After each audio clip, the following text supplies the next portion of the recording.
old school Tom game. And here's what I want to tell you. We moved the tackles around a little bit, okay? But what we did is when we played with movement, we put the backer off the edge, and we brought the end where the Tom was exiting, we brought him into a 2 technique. Okay, we didn't leave him in a 5, we brought him in a 2 technique, and we told him to get off and strike and destroy the tackle.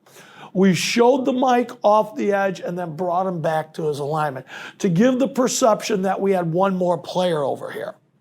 And then we took our 1 technique and we picked and destroyed the center's block.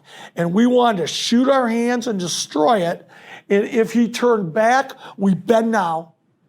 And if he comes to block us, we strike him and we shove his tail in the backside A. We take our tackle, we come up vertically into the B gap. And what it does is it frees linebackers to run. And we could go Tom weak and strong. We Tom to the tailback, Tom away from it. What we normally did when we ran Tom is we ran Tom away from from where the tailback was to his angle direction. And that was pretty good for us. And I'll show you some film on that later. But the Tom game was one of the first ways we did movement. Then we took Torpedo, which we've used a lot in the past, but we changed how we were sparking and what we were doing. So what we did with our will, our tackle, and our tackle is we were going to long stick and we opened our toe so it was parallel. And we told our kids to dip and rip, let your knuckles scrape the ground as you cross the gap. If you got a block towards you, if you got turned on by the backside kid, okay, you cross-faced it. If he blocked away or in the same direction that you were going, you would chase it off his tail. So let's take right now the 3 technique. He's going to open and spark. If that center zone blocks to the center's left, our tackle would come off his tail and beat the backside cutoff. If the center turned on us like they're trapping, we would strike them and cross-face it. And we would put that in conjunction with our Mike coming off the edge. All 3 of those down kids, if they got a zone block, they were off the tail in the gap. If they got that guy to turn, you cross-faced it. And it was really successful. A little change on this we called was bonus. And we ran bonus, we showed Torpedo, we used the same technique inside with our tackles, and then we took the will and drove him straight upfield and brought the Mike underneath. Because our Mike was a really great player. 3-year starter, big, thick, strong kid, got hurt in the second game. So we brought in a kid that was like 5'9", 160 pounds and ran and tackled. And we created movement to free him up. And this was huge for him, and he was really good. The last stunt we used was blade.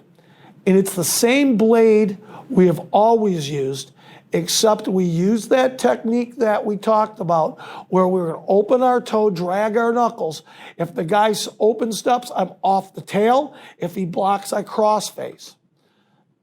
My tackle picks, he strikes the tackle. If he comes towards me, I cross face. If he zone steps, I drive his ass out. If he pass sets, I drive him to the ground. My Mike comes off the edge, and my will comes all the way under. And he's reading the center.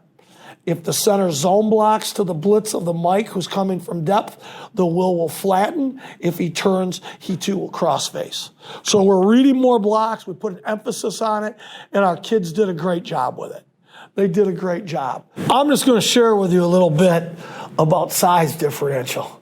This dude is 6'6", 290 pounds, and is going to Northwestern. This kid here, these 2 kids here, like 6'3", 280. He's my biggest kid at 210. He's 210, $185, $185. So our first game here is a blade. We're going to come off the edge. We're going to come off the edge. We're going to loop. We're going to pick. That might be a Tom game. That might be mislabeled.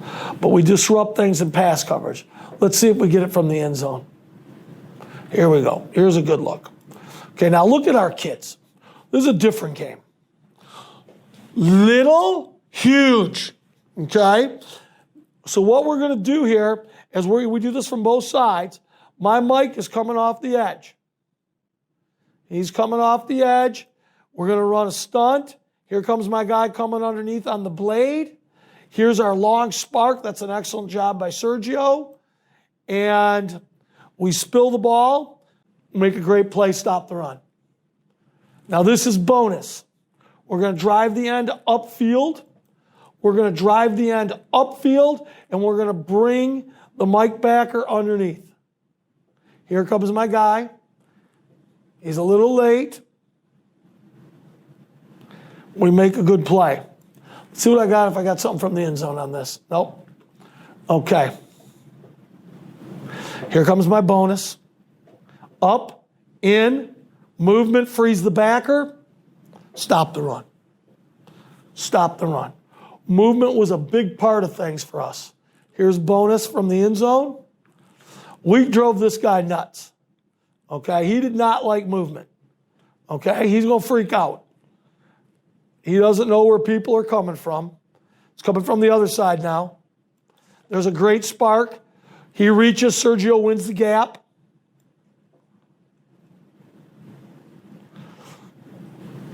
Free the backer up, make the play. They're huge. We're not. Okay? But what we're doing is we have the ability to play with movement to free some kids up and win some at the line of scrimmage through movement. I coach offensive line. Movement's hard for me.